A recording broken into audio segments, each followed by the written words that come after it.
Paano gayahin ang boses ni Oscar Oida, Kuya King? Ano ba? First step, alamin natin muna kung paano ang description ng kanyang boses. Para sa mga Gen Z diyan, Para sa mga Gen Z dyan, magtanong kayo sa mga lolo at lola ninyo. magtanong kayo sa mga lolo't lola ninyo. Parang boses ni Papa Jack pero mas may pigil factor. O si Papa Jack, medyo husky. Pag nagsalita siya, di ba, ganyan. Di ba? Di ba? Oscar Oida, kailangan mas deeper. Papa Jack, lalaliman lang natin ng konti. Dapat yung bawat end ng sentence mo, very playful. Na parang ganito. Hindi ininda ni J-Boy. Di ba yun? Hindi ininda ni J-Boy. Talagang mahuhugot ka, ika nga, kapag siya ang nagkwento.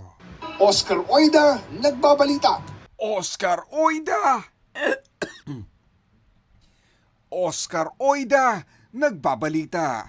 Kung boses ko. Oscar Oida para sa GMA Integrated News. Lagyan natin konting Oscar Oida style. Oscar Oida para sa GMA Integrated News. Salute sa'yo, Sir Oscar. Bata pa lang ako, pinapanood na kita.